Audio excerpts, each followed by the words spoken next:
Hello, dear students. I am Javed Dhobi, sir, your English teacher. I welcome you once again on my YouTube channel. Today, we are going to learn from our My English Book 7. Dear one, language study is a very important part. Every language has a support of its foundation, and it is the grammar of that particular language. So, here today on page number 68, in the section of language study, grammar, we are going to learn the auxiliary verb be. मागच्या वेळेस आपण बीची रूपं पाहिलीत की am is are was आणि were हे to बीची रूपं आहेत. तर auxiliary verb be B E be म्हणजे असणे होणे. पहा be plus main verb into bracket verb plus I N G म्हणजे वर्बचं ॲक्शन वर्डचं क्रियापदाचं आय एन जी युक्त रूप shows that the action is or was not complete. असं दर्शवितो की ॲक्शन पूर्ण झालेली नाही किंवा नव्हती. It goes on. This is known as the progressive or continuous tense. यालाच प्रोग्रेसिव्ह किंवा कंटिन्युअस टेन्स किंवा चालू किंवा अपूर्ण काळ असं म्हटलं जातं. बाय एक्झाम्पल प्रेझेंट प्रोग्रेसिव्हचं फॉर्म्युला बी प्लस मेन वर्बला I N G. I am writing म्हणजेच मी लिहित आहे. त्याचं पास्ट प्रोग्रेसिव्ह काय होईल बी प्लस मेन वर्ब. आता टू बीची भूतकाळातील रूपं कोणती तर वॉज आणि वेअर आणि प्रेझेंट टेन्समधली एम इज आणि आर. बापा I am writing I was writing मी लिहित होतो. यू आर रीडिंग तू वाचत आहेस. यू वेअर रीडिंग तू वाचत होतास. दे आर प्लेईंग पास्ट प्रोग्रेसिव्हमध्ये येईल they were playing. She is singing, past progressive, she was singing. So now you can make many more sentences like this. Very easy formula. M is R plus VING is a present progressive. And was where plus verb ing form is called as a past progressive. Now next is auxiliary verb have. आता हॅवची रूपं जसं आपण to बीची पाहिली तर to हॅवची रूपं कोणती तर हॅव हॅज आणि हॅड. आपल्याला माहीत आहे की हॅव हॅज आपण प्रेझेंट टेन्समध्ये वापरत असतो तर हॅड भूतकाळ दर्शवितो. Have plus main verb means verb plus ED oblique suffix EN shows that the action about which we are talking now is or was complete. मग हॅव अधिक मेन वर्बचं म्हणजे वर्बचं थर्ड फॉर्म हे असं दर्शवतं की एखादी ॲक्शन ज्याच्याबद्दल आपण बोलत आहोत ती पूर्ण झालेली आहे. This is known as the perfect tense. याला परफेक्ट टेन्स म्हटलं जातं. खूप सोपं आहे पहा.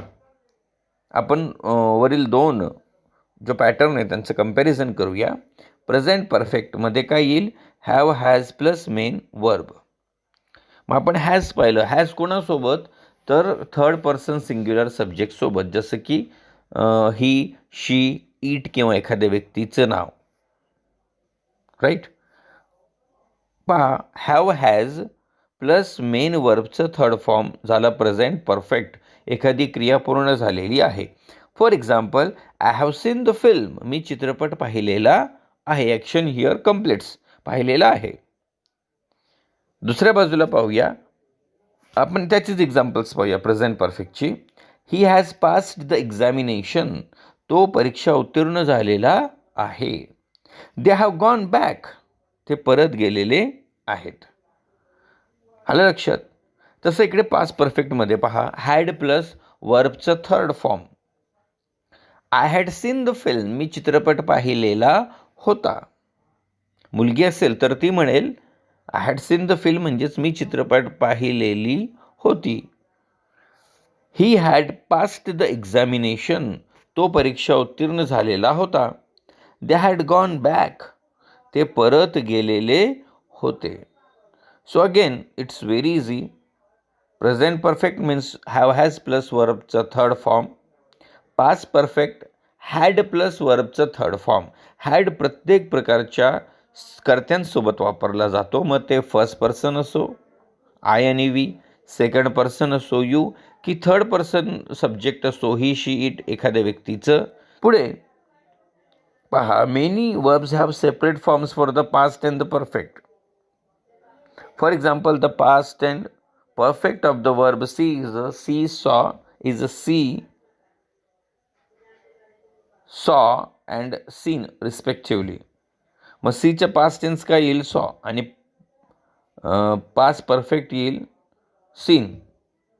Note some more examples given alongside and keep adding to the table. Look up the forms in a good dictionary. तुम्हाला डिक्शनरी वापरता आली पाहिजे. पहा, एक टेबल दिलेलं आहे बाजूला, वर्ब पास्ट आणि परफेक्ट सी सॉ सीन. दुसरं वर्ब आहे डू, त्याचा पास्ट येईल डिड, परफेक्ट येईल done. Do did done, go went gone, write wrote written, sing sang sung. काही 2 मिनिट ॲक्टिव्हिटीज दिलेल्या आहेत, त्या सोडवा. Now dear one, we are going ahead. Come to page number 76 of your textbook. Here again language study, questions with be and have. आपण present continuous, past continuous, present perfect आणि past perfect पाहिले.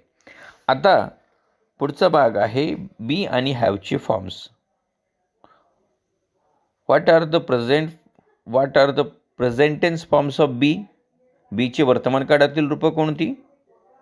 बरोबर, am is are. भूतकाळातील yes was आणि were. तसं to हॅवची रूपं कोणकोणती, किती? How many forms of have and which are they? Correct, there are 3 forms of have, has आणि हॅड.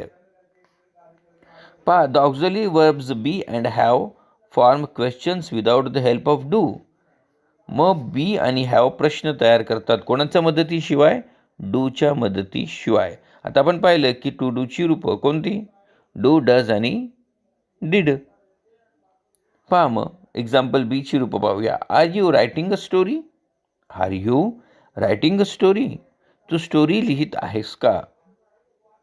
Continuous tense. कशी रचना आहे बघा. Is she going home? Were they reading their homework? खूप सोपं आहे. टू बीची रूपं आर, इज, वेअर, त्यानंतर काय वापरलेलं आहे? करता. जसं की यू, शी, दे आणि नंतर वर्बचा एन जी फॉर्म. सोपी रचना आहे. अजून एक्झाम्पल सोपं. Are you a boy? Is she clever?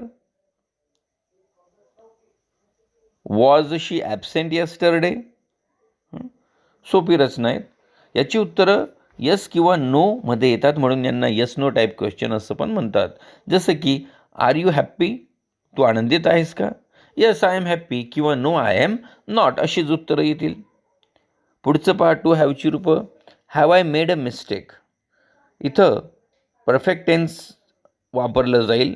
Have, has नंतर किंवा हॅड नंतर करता म्हणजे सब्जेक्ट, त्यानंतर वर्बचं थर्ड फॉर्म आणि उरलेला भाग शेवटी, आणि लास्टला क्वेश्चन मार्क येईल. रचनेकडे लक्ष द्या. हॅव यू रिटन दिस? हे तू लिहिलं आहेस का? Has she given you a book? तिने तुला पुस्तक दिलं आहे का? आलं लक्षात? सोपं आहे. पुढचं डब्ल्यू एच क्वेश्चन्स. आपल्याला माहिती आहे डब्ल्यू एच वर्ड्स कोणते? Who, what, when, where, which, why, whose, whom, how many, how much, like that. मग पहा, where are you going? What is she painting? Why are you laughing? What have you drawn? Why has he come? Where have you put it? Again, WH words नंतर काय घ्यायचं आपल्याला? Verb. त्यानंतर घ्यायचं WH words नंतर helping verb, त्यानंतर subject आणि नंतर वर्ब. दुसरं, टू हॅवच्या फॉर्ममध्ये WH वर्ड्स नंतर काय घ्यायचं आपल्याला? टू हॅवची रूपं, नंतर करता म्हणजेच सब्जेक्ट आणि नंतर verb. Isn't it easy?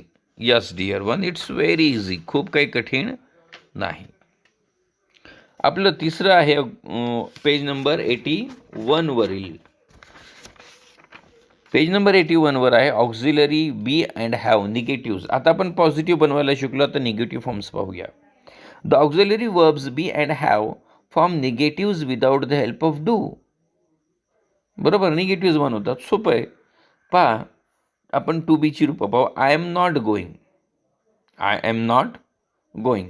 She was not sleeping और she wasn't sleeping. Contracted form काय झालं? वॉज नॉटचं wasn't.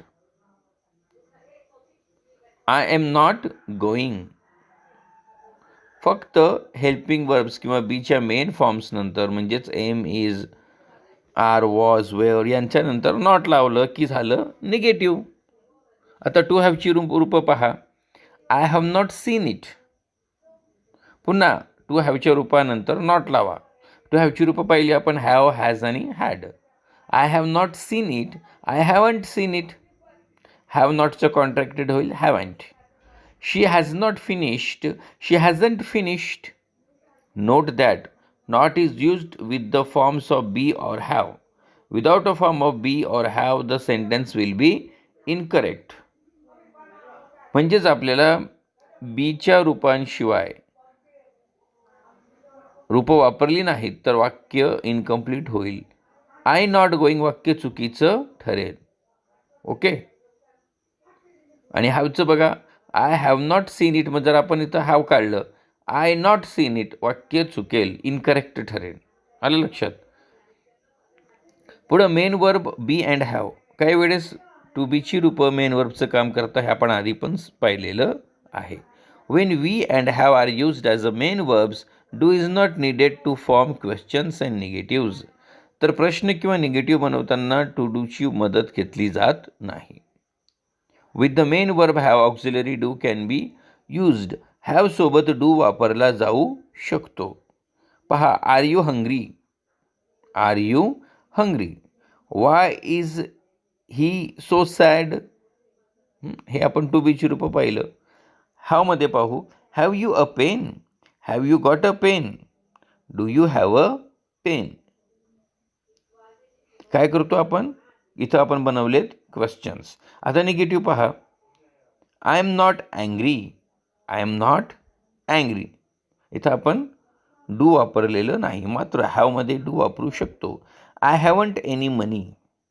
I don't have money. मग काही वेळेस आपण टू डूची रूपं वापरू शकतो. कधी? हॅव सोबत आपण टू डूची रूपं वापरू शकतो. I don't have money. She doesn't play cricket. आपण वेगळे एक्झाम्पल्स पाहूया. They don't have water. आलं लक्षात? मात्र बीमध्ये आपण टू डू वापरू शकत नाही. जसं की Radha is not dull. Right? In this way, my dear, we have seen today different parts of language studies. I hope you have understand it.